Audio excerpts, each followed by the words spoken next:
இங்க ஒரு பொண்ணு எப்பவுமே மாஸ்க் போட்டே இருக்கணும், அவளோட உண்மையான முகத்தை யாருக்குமே காட்டக்கூடாது. ஆனாலும் அவ தன்னோட கிளாஸ்ல இருக்க ஒரு பையனை லவ் பண்றா. அவங்க கிட்ட இன்னைக்கு ப்ரொபோஸ் பண்ணணும்னு அவ முடிவு பண்றா. அவளோட கிளாஸ் டீச்சர் கிளாஸ்ல அவங்களுக்கு பிடிச்சவங்களை பத்தி என்ன நினைக்கிறாங்கன்னு சொல்லி ஒரு பேப்பர்ல எழுதி தர சொல்றாங்க.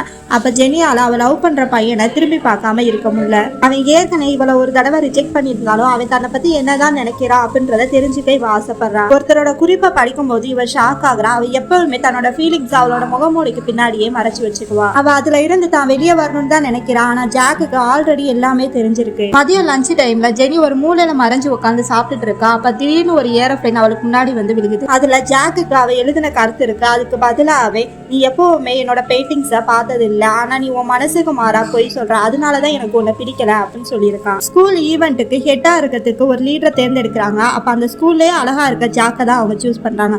ஆனா ஜாக் தான் லீடரா இருக்க மறுத்துறான். அதனால அவனுக்கு அடுத்ததா கிளாஸ்ல லீடரா இருக்க ஜென்னியை தான் அந்த பொறுப்பை எடுத்துக்க சொல்றாங்க. ரிஹர்சல் பாக்குற நாளும் வருது. ஆனா கிளாஸ்ல ஒருத்தர் கூட ரிஹர்சல் பாக்குறதுக்கு வரவே இல்லை. ஏன் எல்லாரும் நம்மள இவ்வளவு வெறுக்கிறாங்க அப்படின்னு ஜெனியால புரிஞ்சுக்கவே முடியல. இவ ஃபீலிங்ஸா இருக்கும் போதெல்லாம் தனிமையா இருந்தா அவளே காயப்படுத்திக்குவா. ஜாக் ஜெனியை பிடிக்கலன்னு சொல்லிக்கிட்டே இருந்தாலும் எப்பவுமே அவளை பார்த்துட்டே தான் இருப்பான். அப்படி அவ யாருமே ரிஹர்சலுக்கு வரலைங்கிறனால ஃபீல் பண்ணிட்டு இருக்கிறத பாக்குற ஜாக் அவ கையை பிடிச்சி அனௌன்ஸ்மெண்ட் பண்ற ரூமுக்கு கூட்டிட்டு போறான். ஜாக் பெயிண்டிங் பண்றதுனால ரொம்பவே அந்த ஸ்கூல்ல ஃபேமஸான ஒரு காயா இருக்கா. அதனால அவன் எதை செஞ்சாலும் அந்த ஸ்கூல்ல யாருமே தடுக்க மாட்டாங்க. அவன் அனௌன்ஸ்மெண்ட் ரூம்ல மைக்ல தன்னோட கிளாஸ்மேட்ஸ் எல்லாத்தையும் வர சொல்லி கூப்பிடுறான். அவன் குரலை கேட்ட எல்லாருமே பயந்து உடனே ரிஹர்சல் பார்க்க வந்துடுறாங்க. ரிஹர்சல் பார்க்கறதுக்கு ஜாக் முன்னாடி நின்று எல்லாத்தையுமே ஆர்கனைஸ் பண்றான். ஆனாலும் ஜென்னியையும் அவன் கவனிச்சுட்டே இருக்கான். ஜாக்கோட ஹெல்ப்பால ரிஹர்சல் பர்ஃபெக்டா முடிஞ்சிருது.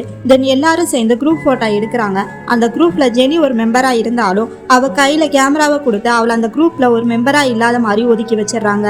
ஜெனிக்கு இது கஷ்டமாவே இருந்தாலும் அவ எல்லாரும் முன்னாடி ஃபேக்கா ஸ்மைல் பண்றா.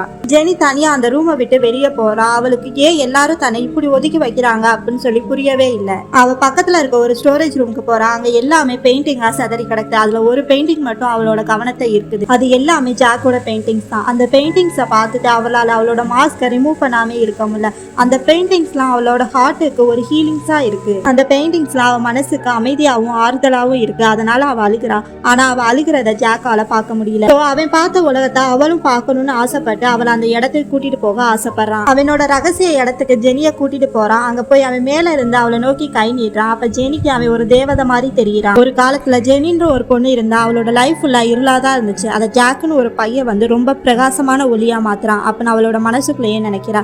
இங்க இருந்துதான் இவங்களோட லவ் ஸ்டோரி ஸ்டார்ட் ஆகுது.